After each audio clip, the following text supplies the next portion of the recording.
probably on the list just because he covers himself up in his movies and you don't see his face. Ryan Reynolds, is he one of those? No, something. He's not so funny in real life. Really? No, he's not so funny. He's very serious. Martha Stewart went on TV and dropped a little sentence that sent an earthquake through Ryan Reynolds' carefully built image. She said he is not funny in real life. Just that. No build-up, no punchline, no softening. She said it the way you would say your neighbor's dog keeps digging under the fence.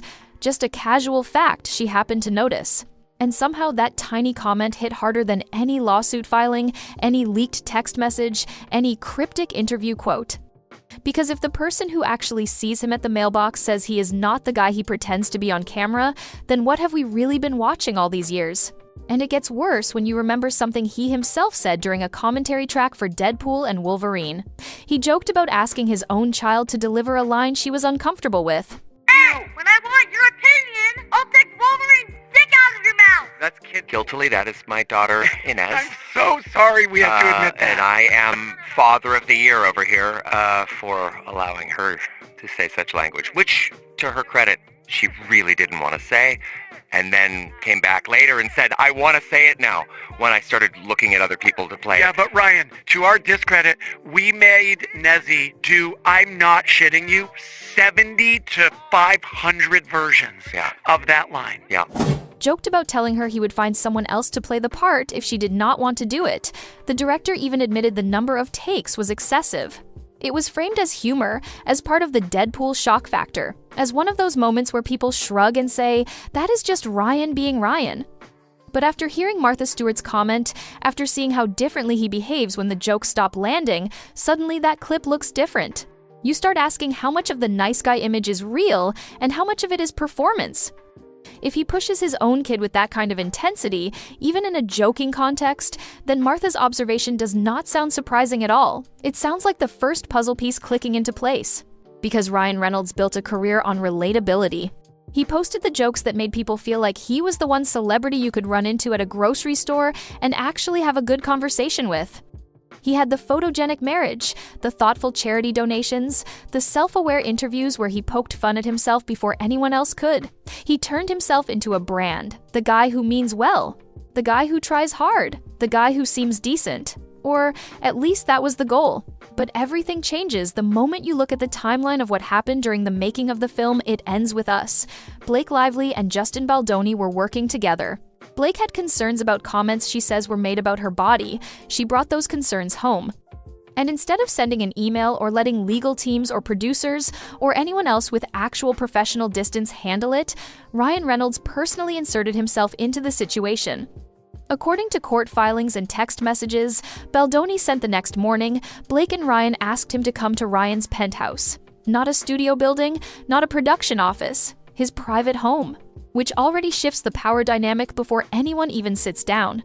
And once they did sit down, according to Baldoni's own messages filed in court, Ryan did not talk to him like a colleague or like an equal. He said Ryan talked to him like he was 5 years old. He used the word scolding. Not confronting. Not discussing. Scolding. Something a parent does to a child. Something a boss does to an intern. Something a person with power does to someone they expect to obey. Those texts are real. Baldoni sent them to Rainn Wilson immediately after the meeting. They are not speculation. They are not rumors. They are pieces of evidence that were formally submitted. And the alleged details get even stranger.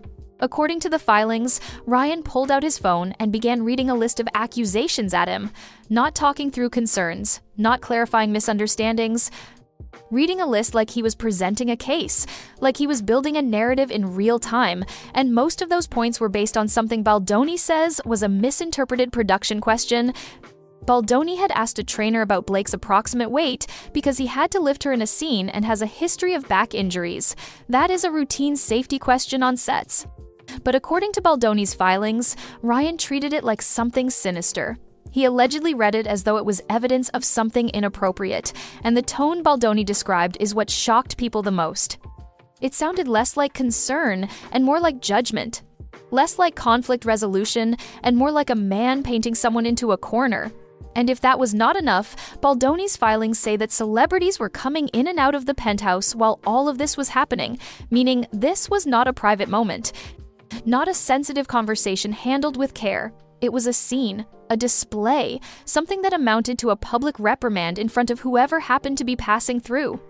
And that is the part people cannot shake. If true, it paints the picture of a man who wanted witnesses, someone who wanted the room to see who controlled the situation, someone who understood exactly how humiliating that would be. What happened afterwards supports that interpretation. Baldoni went home and texted Rainn Wilson that he felt emotionally paralyzed. Those were his words. He said he felt the wrath of an angry husband. He said he prayed for the words to speak during an apology. He says he was asked to read and nothing came. Whether his interpretation of the night is fully accurate, or whether Reynolds intended any of this in the way Baldoni perceived it, is exactly what a jury will eventually parse. But what cannot be denied is the impact. The man walked away shaken in a way that does not come from a simple, tense conversation. And the entire situation becomes even murkier when you add the February 2023 text messages into the mix. Before filming began, before any allegations were raised, Reynolds jokingly texted Baldoni about tattooing his line producer's face to an intimate part of his body. Baldoni laughed it off. He called it sweet. They exchanged banter like two people who expected to get along just fine. That is what makes the shift so striking.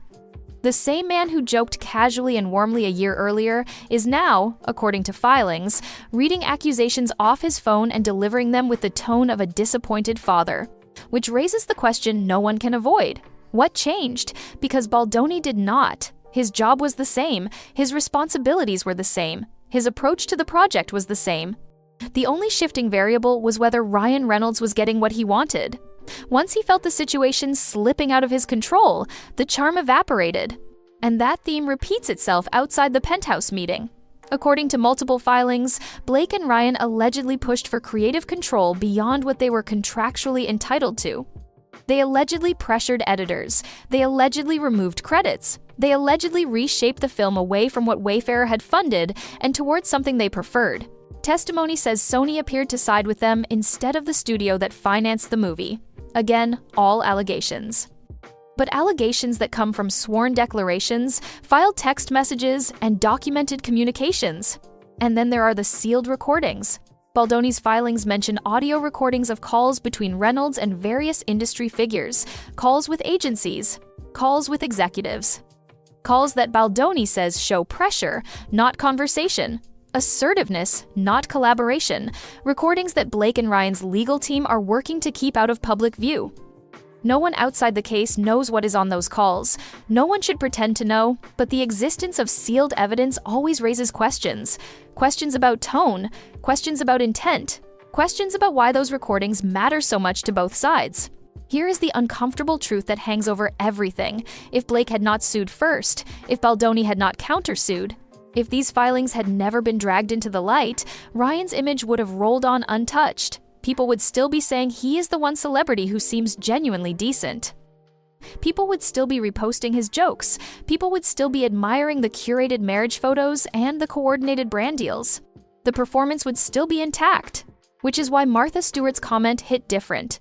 When she said he is not funny in real life, she unknowingly kicked the door open for people to rethink everything else.